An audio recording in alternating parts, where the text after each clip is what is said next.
moving, guys, keep moving, keep moving.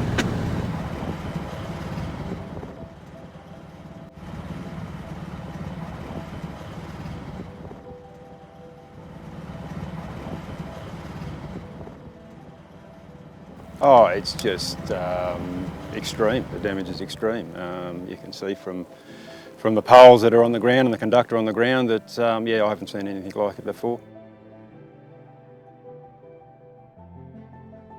Look, I think it's been difficult. I think, yeah, just the emotional toll and just the extra workload and the pressures on to get the services back up and running just does take a toll.